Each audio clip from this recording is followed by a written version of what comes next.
أعوذ بالله من الشيطان الرجيم. بسم الله. أعوذ بالله من الشيطان الرجيم. بسم الله الرحمن الرحيم.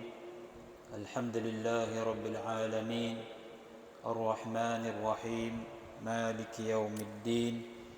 إياك نعبد وإياك نستعين.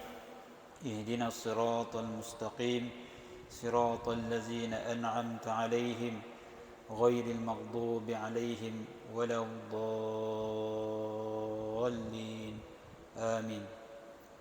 إن الحمد لله نحمده ونستعينه ونستهديه ونستغفره ونعوذ بالله من شرور أنفسنا ومن سيئات أعمالنا. من يهده الله فلا مضل له ومن يضلل فلا هادي له. أشهد أن لا إله إلا الله وحده لا شريك له وأشهد أن محمدا عبده ورسوله. قالوا سبحانك لا علم لنا إلا ما علمتنا إنك أنت العليم الحكيم. قال رب اشرح لي صدري ويسر لي أمري واحلل عقدة من لساني يفقه قولي. أما بعد. Assalamualaikum warahmatullahi wabarakatuh. Alhamdulillah. Pertama sekali, marilah sama-sama kita rafakkan kesyukuran kehadrat Allah Subhanahu wa taala kerana dengan limpah kurnia-Nya sekali lagi pada malam ini kita dapat bertemu semula dalam Masjid Sayyidina Abu Bakar Time ini untuk sama-sama kita meneruskan kuliah pengajian kitab Tafsir Ibn Kathir rahimahullah, yang mana minggu ini adalah minggu yang terakhir kuliah maghrib kita. InsyaAllah pada hari Ahad ni kita telah bermula berpuasa Ramadan dan akan mula membangunkan malam-malam Ramadan dengan qiyamul lail, solat tarawih dan solat-solat malam yang lain. Kita doakan mudah-mudahan Allah Subhanahu Wa Taala memberikan kita kurniaan kesihatan, memberikan kurniaan peluang untuk kita dapat sama-sama memasuki bulan Ramadan dengan selamat, dengan keadaan yang paling baik situasi dalam hidup kita, dan kita diberikan taufik untuk mudah untuk melakukan amal soleh dan istiqamah dalam melakukan amal soleh, insya-Allah. Jadi masjid yang luas ini yang boleh menempatkan 4,000 jemaah ini, sama-samalah kita penuhkan masjid ini. Walaupun orang kita ni biasanya banyaknya beribadat ikut musim lah. Bila musim Ramadan, ramailah orang mula mengimarahkan masjid. Tak mengapalah, kerana kita menyedari bahawasanya Ramadan adalah bulan yang digandakan amal soleh. Jadi tak perlulah kita mengambil pendekatan sindir menyindir dan sebagainya, kerana ini adalah rumah Allah, bukan rumah kita. Rumah Allah, siapa-siapa nak datang boleh. Siapa yang tak pernah datang masjid pun silalah datang. Ini adalah rumah Allah. Selagi mana kita ada hayat, ada nyawa, selagi itu kita diberi masa untuk mendekatkan diri pada Allah Azza wa Jalla. Cumanya apabila kita dah mula mendekatkan diri pada Allah Azza wa Jalla, kita doa mudah-mudahan Allah Ta'ala berikan kita istiqamah atas jalan yang mulia ini. Dan Nabi SAW banyak ajarkan kita doa untuk kita istiqamah. Antaranya Nabi ajarkan doa, Allahumma ya muqallibal qulub thabbit qalbi ala dinika wa ala ta'atik. Wahai Tuhan yang membolak-balikkan hati manusia, tetapkanlah, sabatkanlah hatiku ini atas jalan agamamu ini dan atas jalan ketaatan padamu, ya Allah. Jangan kita tinggalkan doa ini. Ini doa yang paling penting dalam hidup ini, doa untuk istiqamah. Buat kebaikan tak susah, buat kebaikan, tapi yang susah adalah kita istiqamah dalam melakukan kebaikan, insya-Allah. Adik-adik, tuan-tuan, puan-puan yang dirahmati Allah sekalian, kita menyambung kuliah tafsir Al-Quran, iaitu pada asalnya kita sampai dah ayat 40 surah Al-Baqarah, tapi kita ambil masa dalam 3 minggu adik-adik ada untuk kita kupas sedikit daripada ayat as-siyam, ayat-ayat yang membicarakan tentang puasa Ramadan, ya. Jadi pada minggu sebelumnya kita telah membicarakan ayat 183. Ba'da a'udzubillahi minasyaitonir rajim. Ya ayyuhalladzina amanu kutiba alaikumus siyamu kama kutiba alal ladzina min qablikum la'allakum tattaqun. Wahai orang-orang yang beriman, diwajibkan ke atas kamu untuk berpuasa seperti mana yang diwajibkan ke atas golongan sebelum kamu, mudah-mudahan kamu beroleh takwa. Itulah yang kita sering baca ayat ini lah, ayat yang famous ya.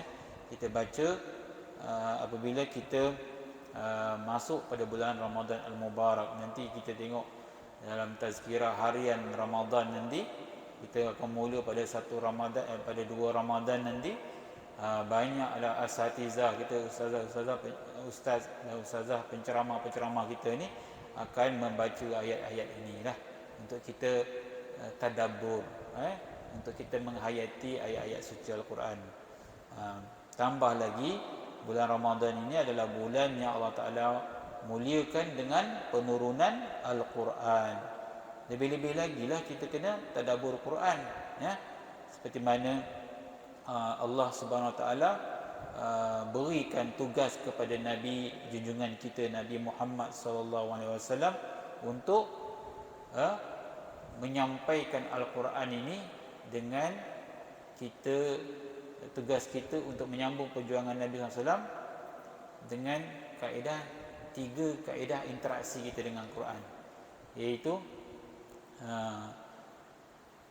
yatlu alaihim ayatihi wa yuzakkihim wa yuallimuhumul kitaba wal hikmah, iaitu tugas Nabi adalah untuk membacakan kepada mereka ayat-ayat suci Quran. Itu step pertama supaya kita boleh ataupun mampu untuk membaca Al-Quran, ya. Yang kedua, wa yuzakkihim, dengan ayat Quran itu kita dapat tazkiyah hati kita, menyucikan jiwa kita. Cuma tazkiyah ni tak boleh baca je kat kita tiba-tiba jadi suci hati, kan? Macam segelintir orang dia faham ayat Quran ni ia adalah ayat ruqyah, betul ayat ruqyah, tapi dia tidak hanya cukup kita sandarkan kepada ruqyah tanpa kita hayati maksud-maksud ayat Quran. Ada orang kata, Ustaz tolong tawarkan anak saya ni degil betul baca ayat Quran. Kalau dibacakan bukanlah bermaksud tiba-tiba je budak tu jadi baik tiba-tiba bila baca je Quran, tapi dia mestilah ada satu perasaan, feeling ataupun menghayati maksud ayat Quran. Itu yang lebih berkesan. Sebab itu Sayyidina Umar Al-Khattab bila dengar adik dia membaca surah Taha tu ayat 1 hingga 10 tu, bukan sekadar Sayyidina Umar dengar, tapi Sayyidina Umar menghayati intipati maksud surah Taha. Itu yang menjadi lembut hati Sayyidina Umar, yang asalnya seorang yang berhati keras, yang garang, tiba-tiba menjadi lembut. Jadi ramai orang kita ni, dia dengar kisah ni, dia kata, oh bolehlah kita baca surah Taha pun bagi lembut. Tak semudah itu, melainkan dengan kita susuli interaksi kita dengan Quran dengan step yang kedua, tazkiyah, iaitu penyucian jiwa dengan kaedah apa? Ulama kita kata dengan kaedah tadabbur, dengan kaedah menghayati maksud, dengan kita mempelajari tafsir contohnya, macam mana yang kita sedang adakan sekarang lah. Ini adalah kaedah untuk tazkiyah, untuk sucikan jiwa kita. Kalau bila tiba bulan Ramadan ni, ramai orang yang bertadarus Quran, tadarus Quran, kadang-kadang ada ramai yang nak kejar khatam Quran. Bagus khatam Quran, siapa kata tak bagus? Bagus. Cumanya kita kena faham tujuan Allah Taala turunkan Quran ni adalah untuk apa? Liyadabbaru ayatihi, supaya mereka memerhatikan maksud-maksud ayat Quran di dalamnya. Maksudnya untuk menghayati. Sebab itu ada ayat Quran yang Allah Taala berfirman, afala yatadabbaruna al-Quran am ala qulubin aqfaluha. Apakah mereka tidak mau memerhatikan maksud ayat-ayat Quran itu, ataupun hati mereka telah terkunci? Allah sindir pada pembaca-pembaca Quran yang nak khatam Quran. Bagus khatam Quran, tapi apa salahnya dalam kita bertadarus tu ada satu orang dia baca tema surah tu, maksud dia apa, dia cerita tentang apa, ceritakan sikit tentang intipati apa ayat yang kita baca tu. Ada satu orang yang menerangkan. Jadi kita berubah budaya kita tadarus pada tahun ni, kalau boleh begitulah. Maknanya ada sedikit tadabbur. Jangan kita kejar nak khatam, habis khatam Quran kita pun tak tahu apa kita baca. Seolah-olah kita ni nak kejarkan pahala baca Quran tadi, tapi pahala untuk menghayati Quran, itulah objektif utama Quran tu diturunkan, kita kesampingkan. Itu yang kata tadi, step yang kedua tadi, yatlu alaihim ayatihim wa yuzakkihim. Tujuan dia untuk mereka rasa touching, rasa feeling, rasa tersentuh. Macam mana nak tersentuh? Kalau kita baca je tak faham, mesti nak kena belajar apa maksud dia. Kemudian wa yu'allimuhumul kitaba wal hikmah, dan akhirnya dia mengajarkan isi kandungan Quran dan apa hikmah yang ada di dalamnya. Tujuannya kita baca Quran, belajar Quran, adik-adik duduk sini ni bukan tujuan dia sekadar nak mengisi masa lapang untuk dapat pahala antara maghrib dengan isyak. Ada tanggungjawab supaya bila tersemat ilmu dalam diri, kita boleh sampaikan kepada sahabat-sahabat kita, kepada orang lain, kepada ahli keluarga kita. Itulah peranan ahli ilm, talibul ilm, penuntut ilmu. Itulah dia punya peranan. Bukan sekadar kita dapat ilmu simpan dalam hati kita, tak ada kongsi siapa-siapa. Tidak. Itulah yang Nabi SAW bawa dalam perjuangan hidup baginda Nabi SAW, yang perlu kita teruskan. Jadi sempena dengan bulan Ramadan ini, bulan yang Allah Ta'ala sebut syahrul Ramadan allazi unzila fihil Quran. Bulan Ramadan adalah bulan yang diturunkan Quran. Allah sendiri isytihar. Sebab itu ada sebagian negeri sampai nuzul Quran pun ada cuti umum. Kita Melaka tak ambil cuti umum pada nuzul Quran. Kita ambil satu Ramadan. Satu Ramadan sebagai cuti umum. Melaka lah. Ada negeri dia nuzul Quran dia ambil satu Ramadan tak cuti. Tak tahulah kalau ada negeri yang dua-dua cuti, seronok. Sepatutnya ada sebagian ahli ilm ada mengatakan sepatutnya cuti umum ni, nuzul Quran patut-patut dah cuti umum, sebab Allah sendiri yang berbangga. Allah Ta'ala isytihar. Tak ada bulan dalam Quran yang Allah Ta'ala isytihar melainkan Ramadan. Unzila fihi al-Quran, kitab panduan kita yang kita jadikan pedoman dalam hidup kita ni. Cara kita sembahyang, cara kita berzakat, cara kita bersedekah, cara kita buat korban, apa saja, semua ada dalam Quran. Ini panduan. So panduan tu, hari dia turun tu, hari itulah sepatutnya kita lagi banyak melakukan amal ibadat, ataupun kita tumpukan, kerana bulan diturunkan Quran tu, hari yang diturunkan Quran tu juga disebut sebagai hari Al-Qadar. Inna anzalnahu fi lailatul qadr. Sesungguhnya kami yang menurunkannya. Nya tu apa? Al-Quran. Kami yang menurunkan Al-Quran fi lailatul qadr, pada malam Al-Qadar. Sebab itu Allah jadikan pada malam itu istimewa. Pada malam itu Allah kata lebih baik daripada 1000 bulan. Bukan maksud menyamai 1000 bulan, dia lebih baik daripada 1000 bulan. So kalau beribadat pada malam tu, kan, kita kira lah. Dalam hadis sahih Ibnu Khuzaimah menyebut bulan Ramadan ni adalah bulan yang luar biasa gandaan amal soleh. Kalau di luar bulan Ramadan pun Allah Ta'ala beri gandaan. Adik-adik sembahyang berjamaah, satu waktu 27 darjat, 27 kali ganda sembahyang berjamaah. Okey. Kalau masuk bulan Ramadan, dalam hadis sahih Ibnu Khuzaimah kata segala amal soleh akan digandakan 70 kali ganda. So 27 kali 70. Berapa boleh kira? 27 kali 70. Bila masuk malam Al-Qadar, yang 27 kali 70 tu kali 1000 bulan. Walaupun Allah kata lebih baik daripada 1000 bulan, kita kalilah dengan 1000. Berapa tu? Soal ni duduk kira ke catat apa tu? Banyak. Terlalu banyak.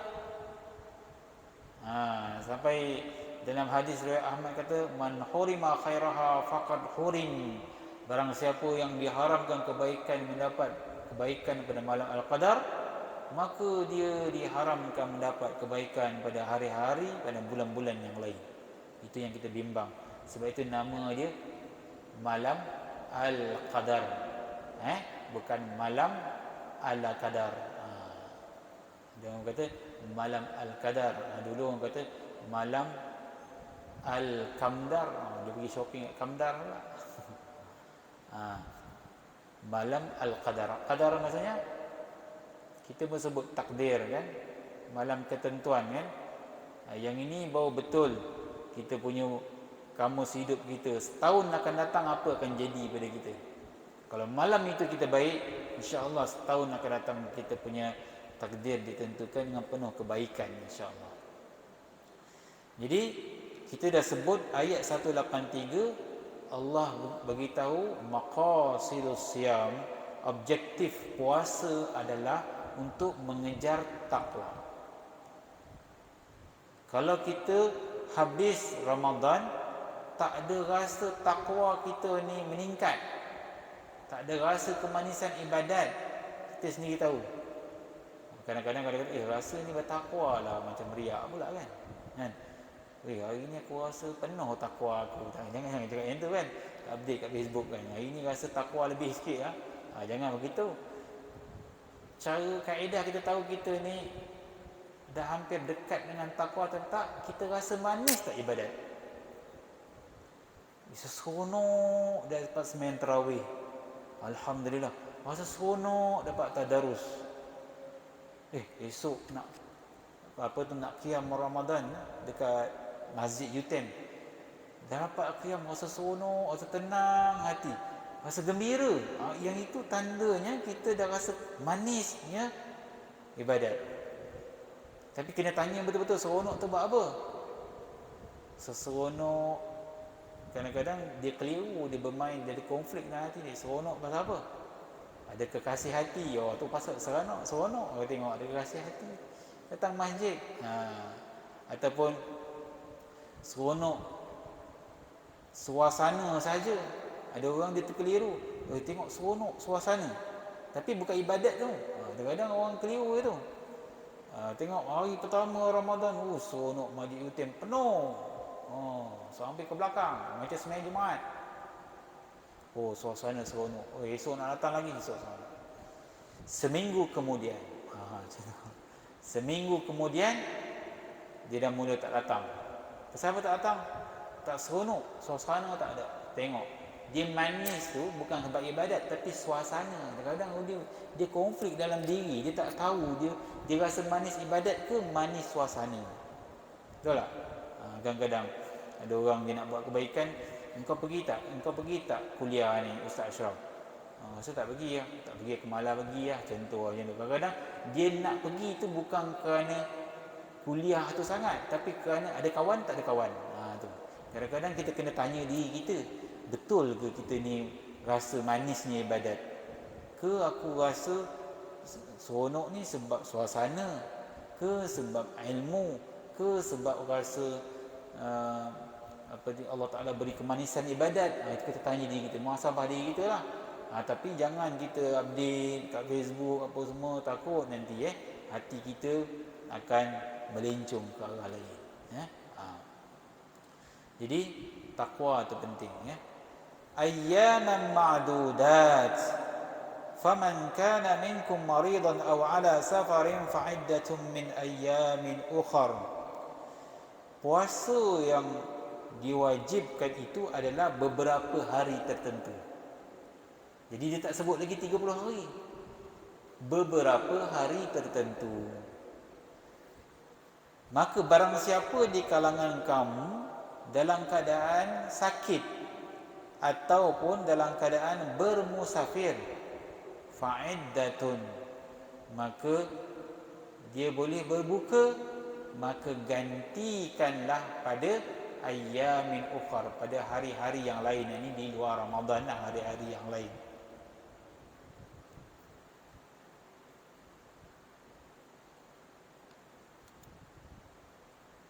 Okey, ini satu, kita sampai situ.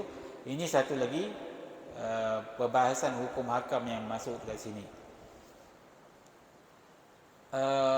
Sebahagian ahlul ilmi mengatakan ayyaman ma'dudat ini adalah dia belum lagi Allah Ta'ala sebut tentang kewajipan puasa Ramadan. Sebab apa tak ada sebut Ramadan dekat sini lagi? Sebab peringkat awal sejarah Islam, baginda Nabi SAW berpuasa 1 bulan 3 hari, iaitu hari-hari putih. Dan baginda Nabi SAW telah memerintahkan para sahabat berpuasa 3 hari setiap bulan. Itu yang dimaksudkan ayyaman ma'dudat. Tempohnya adalah hari-hari tertentu. Tetapi setelah turun ayat Syahrul Ramadan allazi unzila fihi al-Quran hudan linnas, sehingga ayat wa bayyinatin minal huda wal furqan, kemudian ayat faman syahida minkumus syahra falyasum.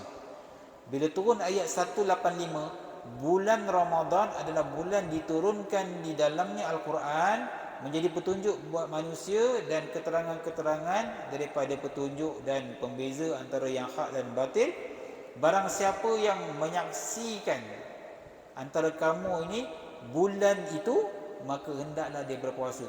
Yang ini kata Ibn Abbas radhiyallahu anhu, barulah datang pemansuhan daripada puasa 1 bulan, setiap bulan 3 hari wajib asalnya, dia berpindah kepada puasa Ramadan. Yang ini dia punya sejarah ayat nasikh wal mansukh. Dulu pun Nabi SAW sembahyang bukan sembahyang 5 waktu, setiap hari 2 waktu, iaitu solat subuh dengan solat asar, dipanggil salatul wusta. Bila terjadi peristiwa Isra dan Mi'raj, berlaku penurunan, disyariatkan ibadah solat, barulah Nabi SAW sembahyang 5 waktu. Sebelum tu Nabi sembahyang tak? Sembahyang, tapi syariat Nabi Allah Ibrahim 1 hari 2 waktu. So puasa pun macam tu juga. Puasa dulu Nabi puasa 1 bulan 3 hari. Bila berlaku penurunan ayat ini, Syahrul Ramadan allazi unzila fihi al-Quran, disebut terang-terang Ramadan, siapa yang menyaksikan bulan itu hendaklah dia berpuasa, barulah termansuh puasa 3 hari setiap bulan tu digantikan dengan puasa Ramadan. Yang tentang hal ibadah solat tu tadi, ada satu ajaran sesat dibagi Millah Ibrahim. Dia sembahyang 1 hari 2 kali. Kita kata, kenapa awak sembahyang 1 hari 2 kali? Dia kata, Nabi buat dulu. Nabi buat. Dia kata, memang betul Nabi pernah buat. Tapi benda tu dah termansuh. Telah termansuh dan turun peristiwa Isra Mi'raj ni, solat 5 waktu pula. Dia kata ini adalah syariat Nabi Ibrahim. Nabi Ibrahim adalah bapa segala nabi dan rasul. Takkan saya solat 2 waktu masuk neraka kot, saya ikut Nabi Ibrahim, dia kata.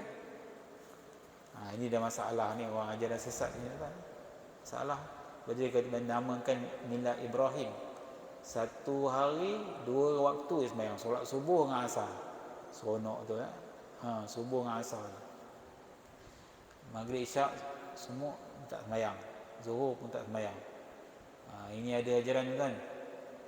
Ada orang engineer pun, doktor-doktor pun ikut. Itu malangnya kan. Dia memang alim dalam bidang dia, tapi jahil dalam bidang agama. Jadi kita tak mau macam tu lah adik-adik. Setidak-tidaknya fardu ain ni kita tahu. Adik-adik bakal jadi engineer kan, pengamal-pengamal teknikal. Kita kalau boleh dalam, walaupun kita tak alim dalam bidang agama, setidak-tidaknya perkara fardu ain selesai. Fardu ain ni apa maksudnya? Wajib kepada setiap ain, setiap individu. Tak kira lah kau ustaz ke tak ustaz ke, kau wajib tahu tentang salat, tentang zakat, tentang haji, tentang puasa. Wajib tahu. Yang ni kita sebut tentang puasa, wajib tahu. Kalau tak tahu, berdosa. Sebab dia rukun Islam. Ni bukannya ustaz-ustaz, imam-imam je kena tahu. Kita pun kena tahu. Kan? Walaupun tak ustaz, baru nak start, tapi wajib tahu. Yang ini dia punya sejarah dia lah. Ayyam ma'dudat, dia belum sebut lagi 30 hari. Bila ayat 185 turun, barulah berlaku pemansuhan. Dalam Quran ni ada nasikh wal mansukh. Mana ayat yang memansuhkan ayat lain. Kita pun sebut mansuh. Mansuh tu bahasa Arab sebenarnya. Nasikh wal mansukh. Sebagian pandangan mengatakan pada awalnya Nabi SAW berpuasa hari Ashura. Hari Ashura, apabila Nabi SAW pergi berhijrah di Madinah, Nabi melihat orang-orang Yahudi di Madinah berpuasa. Dan Nabi bertanya, kenapa kamu berpuasa pada hari ini? Kata orang-orang Yahudi, kami berpuasa kerana mengikuti Nabi kami, Nabi Musa AS. Apabila Nabi Musa dan kaum Bani Israel terlepas daripada cengkaman Fir'aun, sebagai menunjukkan tanda syukur, Nabi Musa berpuasa. Kemudian dia mengarahkan Bani Israel ikut puasa. Sebab itulah kami berpuasa. So orang Yahudi ni tak semua dia buang syariat, ada benda dia amal. Lalu Nabi SAW ni dia seorang profesional, apa yang baik dia nak ikut. Dia kata, nahnu ahaqqu bi Musa minkum, kami lebih berhak ikut Musa daripada kamu. Kamu ni ambil sekerat syariat, sebahagian kamu campak. Kami bila dengar Nabi Musa buat macam ni, kami akan ikut dan kami akan jadi lebih baik dari kamu. Dan Nabi Muhammad SAW berpuasa hari 10 Muharram, dan Nabi memerintahkan para sahabat wajib berpuasa, peringkat awal. Itu juga termasuk ayyam ma'dudat. Beberapa hari yang diwajibkan puasa adalah hari-hari itu 3 hari setiap bulan, hari-hari putih dan hari Ashura. Jadi kalau ada orang kata ayyam ma'dudat tu 30 hari, dia belum belajar ayat nasikh wal mansukh. Sebab ayat-ayat Quran ni dia ada kadang-kadang hukum ada, ayat tu telah termansuh ada kadang-kadang ayat tu ada sekarang tapi hukum dah tak ada. Kan? Contoh ayat yang sebut wasiat kepada ibu bapa dan kaum kerabat. Sedangkan dalam hadis Nabi kata ala la wasiyata lil waris, tidak boleh berwasiat kepada waris. Sebab waris ni dia dapat harta pusaka, dipanggil ashabul furud.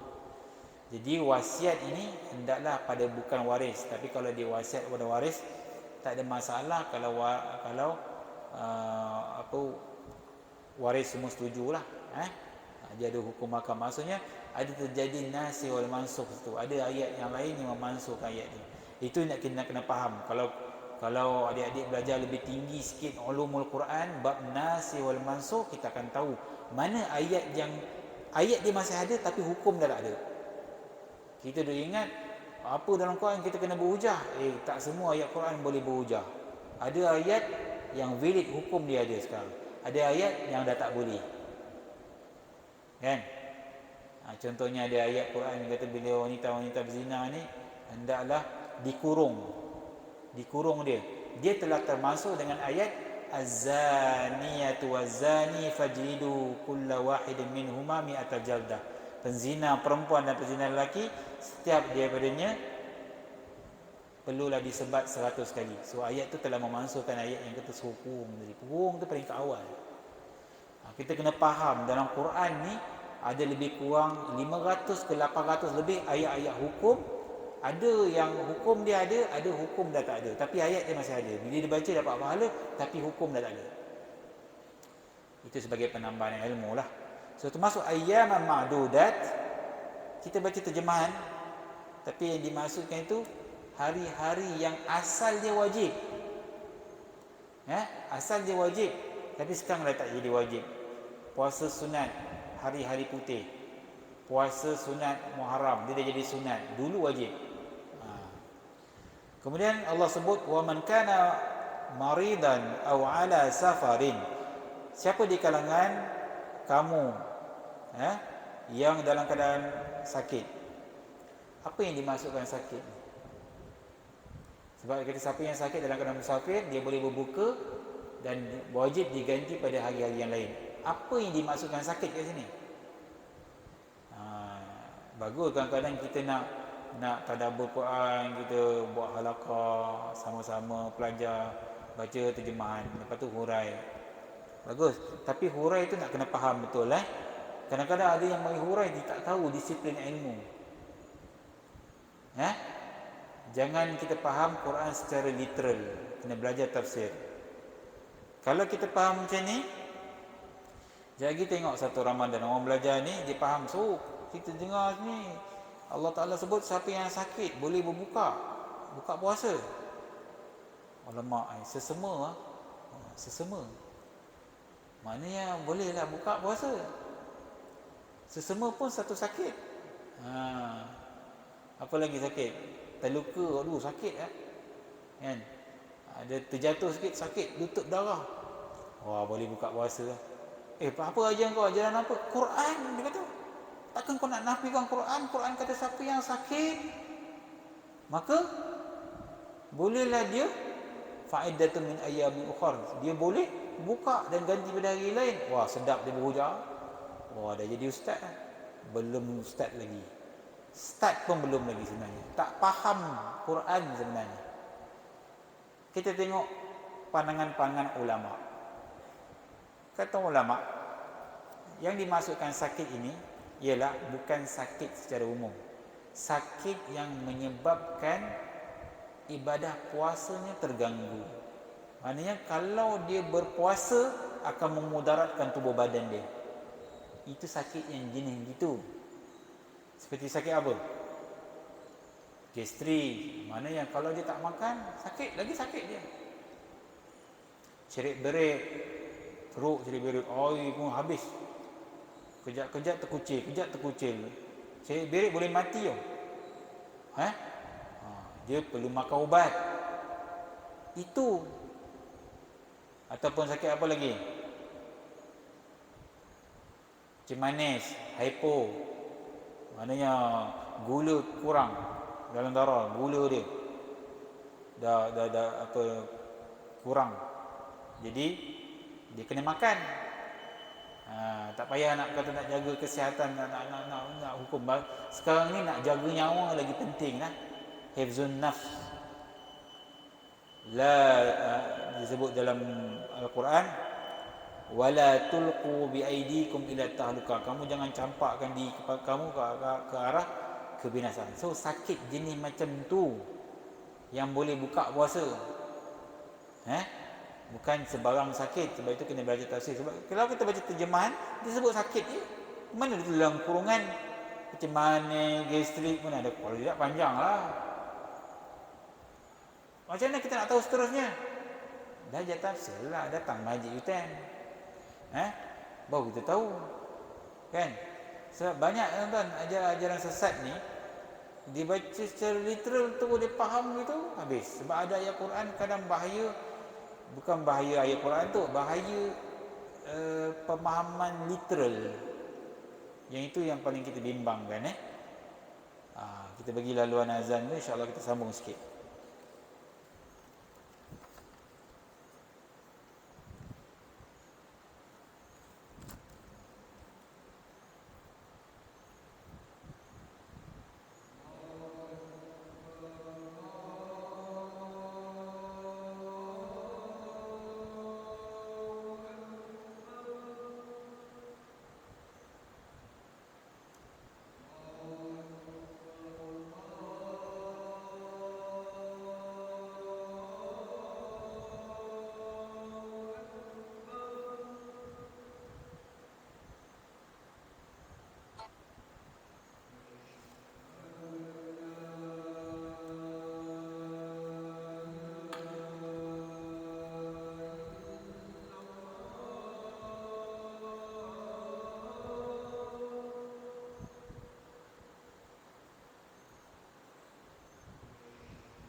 فَمَنْ كَانَ مِنْكُمْ مَرِيضًا أَوْ عَلَى سَفَرٍ فَعِدَّةٌ مِنْ أَيَّامٍ أُخَرَ. Siapa di kalangan kamu yang sakit ataupun dalam keadaan musafir, maka bolehlah dia berbuka, maka wajiblah diganti pada hari-hari yang lain. Jadi yang kita kata sakit tadi adalah sakit yang apabila dia berpuasa akan memudaratkan tubuh badannya.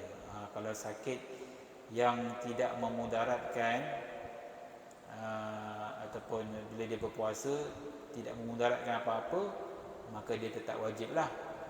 Ini sakit yang sampai dia terhalang untuk dia melengkapkan ataupun menyempurnakan puasa. Ataupun kalau dia menyempurnakan, dia akan mengalami kepayahan dan penderitaan, maka dia boleh ganti. Sebab itu ada hikmah. Allah Ta'ala tak sebut kulu, Allah Ta'ala kata makanlah, berbukalah. Tak ada pun ayat tu.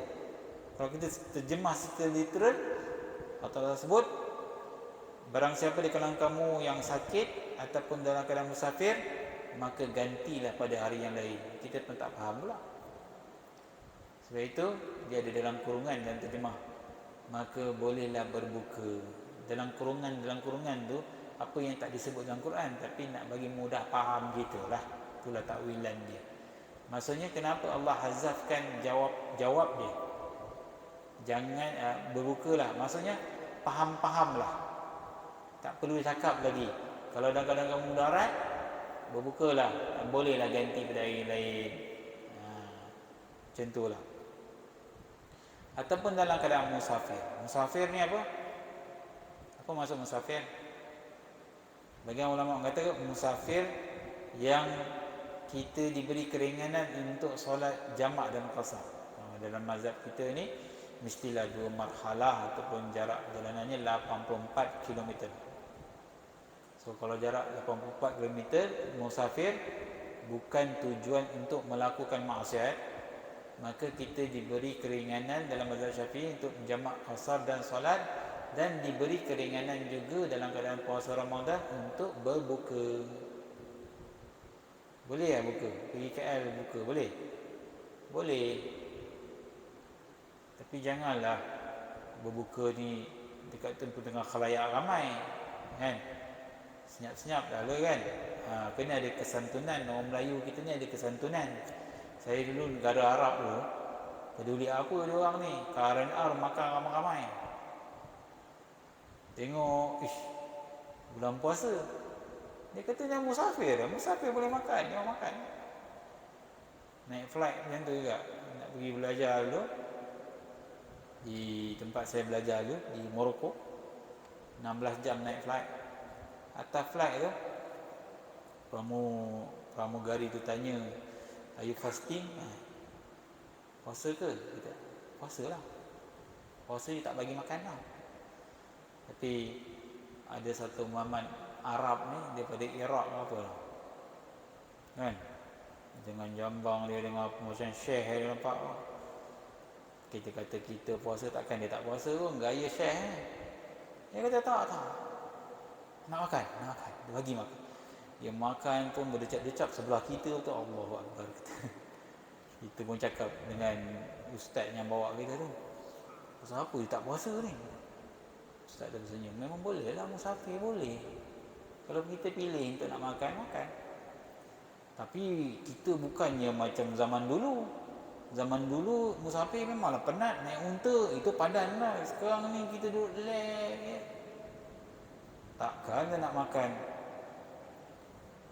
Allah tak sebut sebab penat ke tak penat. Ada tak Allah tak kata siapa di kalangan musafir tapi yang penat saja? Ada tak Allah sebut? Tak sebut. Sebab itu kata ulama, illah, sebab apa ataupun sebab kenapa diharuskan berbuka pada musafir? Kerana musafir, kerana hal musafir itu sendiri, bukan kerana penat teman-teman. Mana boleh. Tapi kita kena faham dalam mazhab Syafi'i, dia ambil ayat yang selepasnya tu, wa antasumu khairul lakum, wa antasumu khairul lakum. Tapi kalau kamu berpuasa, dia lebih baik bagi kamu. Maknanya dalam keadaan kita boleh tahan, tak ada terganggu kesihatan kita, boleh. Tapi kadang-kadang ada orang terganggu, dia bawa jauh, kan, pemandu jauh. Dia kalau dalam keadaan perut kosong, mandu jauh, mudah mengantuk. Sebab itu kita tengok bulan puasa ni banyak kemalangan jalan raya berlaku. Betul tak? Kematian, nak raya kematian, kejap kematian. Kita doakan mudah-mudahan tahun ni kuranglah berlaku kemalangan jalan raya. Sebab apa? Orang tak faham Quran, kan? Kalau awak memandu jauh, awak rasa mengantuk. Kalau kunyah-kunyah kacang tak mengantuk awak. Minum air apa? Red Bull ke, minum air apa-apalah, tak mengantuk kan. Tapi kalau puasa, ada orang dia puasa dia mengantuk, dia boleh terlelap berapa saat tu boleh accident. So membahayakan nyawa kan. Kalau orang yang jenis macam ni, mungkin dia memerlukan untuk buka puasa sebab dia musafir. Dia memerlukan, silakanlah. So selamatlah dia punya keselamatan nyawa dia tu kan, selamat kerana dia mengambil keringanan. Tapi orang hari ni dia tak mau ambil tu sebab apa? Dia tak faham Quran lah. Kalau dia faham, dia takkan rasa teragak-agak kan. Jadi sebab tak faham ya. Ada orang yang memerlukan, ada orang tak perlu. Dia boleh tahan bawa kereta, tak makan pun tak apa. Tapi ada orang dia perlu kan. Tengok hal. Kadang orang yang perlu, tapi Allah tak sebut pun kerana penat keletih dia kena musafir. Kalau kita nak pilih boleh, tak ada dosa. Tapi ganti pada hari yang lain. Dan kita kena tahu, kalau ganti hari yang lain, hari yang kita ganti tu, kita bolehlah ganti Ramadan, tapi dia punya pahala dia tak sama. Sebab pahala berpuasa di bulan Ramadan jauh berganda pahala dia daripada puasa pada hari-hari yang lain. Ya, Allah Ta'ala sendiri sebut kan, antasumu khairul lakum. Kalau kamu puasa Ramadan, kamu lebih baik. Puasa gandaan dia lebih hebat. Dan pahala puasa ni adalah dia punya gandaannya tidak boleh mampu dihitung. Innama yuwaffas sabiruna ajruhum bighairi hisab, Allah sebut. Hanya seni orang-orang yang sabar, pahalanya tidak boleh, tidak mampu kamu boleh hitung. Kata Ibn Abbas, kesabaran yang dimaksud sini adalah puasa. Sebab itu, bila kita duduk dalam bulan Ramadan puasa, apa yang perlu kita faham adalah sabar tu kena ada. So kalau hari pertama Ramadan kita boleh datang sembahyang tarawih, nak kena sabar sampai hari 30 tu. Istiqamah lah datang masjid kan. Jangan seminggu je, cukup syarat je. Pasal sampai seminggu je, yang penting koleksi gambar dah banyak ustaz. Gambar datang sembahyang tarawih ada lah, daripada tak ada langsung. Ada yang lebih teruk datang masjid gitu. Sembahyang pun tak, dia duduk compare dengan orang yang lebih teruk daripada dia. Memang habis. Patutnya kita kena tengok orang yang lebih baik daripada kita nak challenge je. Jadi di compare dengan orang yang lebih teruk. So semangat Ramadan ni adik-adik, mudah-mudahan kita doakan kita diberikan kesihatan, diberikan kelapangan dan diberikan taufik. Kita boleh amal apa yang kita tahu. Fadilat cukup banyak kita tahu. Fadilat sedekah, fadilat sembahyang, qiyam, kita tahu. Tapi berapa ramai orang yang boleh meniti pada jalan keyakinan yang dia tahu tu? Siapa yang boleh sampai? Cakap memanglah sedap kan. Macam saya ni cakap 1 jam ni cakap, bolehlah. Tapi belum tentu buat. Kita doakan mudah-mudahan kita diberi kekuatan. Sebab itu kita diajar oleh Nabi SAW untuk doa-doa ini. Allahumma a'inni ala zikrika wa syukrika wa husni ibadatik. Ya Allah, bantulah aku untuk mengingatimu ya Allah. Kita ni lemah, selalu lupa Allah. Kita suruh Allah Ta'ala, kita minta Allah Ta'ala bantu kita untuk ingat Allah. Wa ala syukrika, a'inni ala zikrika wa syukrika, dan bantu untuk mensyukuri nikmat Allah Ta'ala. Wa husni ibadatik, bantu aku ya Allah untuk memperelokkan ibadahku kepadamu. So kita tengok yang lepas-lepas punya Ramadan, kita rasa tak ada apa kita ni. Nak pastikan kali ni lebih baik. Tahun lepas tak boleh tarawih kan, masjid pun tak boleh. Tahun ni Allah Ta'ala beri peluang, buat sehabis baik. Mana tahu ini adalah Ramadan terakhir dalam hidup kita. Ramadan terakhir, bayangkan orang banduan menunggu hari di tali gantung tu kan. Rumah saya kerja penjara, dia cerita kalau orang yang dihukum mati ni, gantung ni, dia akan pilih hari Jumaat selepas subuh. Lepas subuh dia akan ditolak ke tu tempat hukuman, pelaksanaan hukuman akan digantung, mati ya. Adik-adik bayangkan solat subuh terakhir yang dia solat tu, macam mana keadaan khusyuk dia. Solat subuh terakhir, dah tahu depan ni nak mati ni. Bagaimana permohonan dia dengan Tuhan. Boleh jadi dia tu lebih baik daripada kita yang duduk bebas kat sini, kerana hati dia bertaubat kepada Allah Azza wa Jalla. Bagi orang Islam lah kat situ, kan? Jadi kita bayangkan ini adalah Ramadan terakhir kita akan buat sehabis baik dalam Ramadan kali ini, insya-Allah. Kita doakan. Sekadar itu saja, insya-Allah. Adik-adik kita jumpa lagi kuliah pada 11 selepas Ramadan. Mudah-mudahan Allah Taala panjangkan umur kita, diberikan kesihatan, keberkatan masa untuk melakukan amal soleh. A'udzubillahi minasyaitonirrajim. Bismillahirrahmanirrahim. Alhamdulillahirabbil alamin wassalatu wassalamu ala asyrafil anbiya'i wal mursalin wa ala alihi wa sahbihi ajma'in. Allahumma inna nas'aluka 'ilman nafi'an wa rizqan thayyiban wa 'amalan mutaqabbala. Allahumma arinal haqqa haqqan warzuqna ittiba'ah wa arinal batila batilan warzuqna ijtinabah. Rabbana atina fid dunya hasanah wa fil akhirati hasanah wa qina adzaban nar. Wa sallallahu ala Muhammadin wa ala alihi wa sahbihi wasallam. Walhamdulillahi rabbil alamin. Aqulu qawli hadza wa astaghfirullah li wa lakum. Wabillahi taufiq wal hidayah. Wassalamualaikum warahmatullahi wabarakatuh.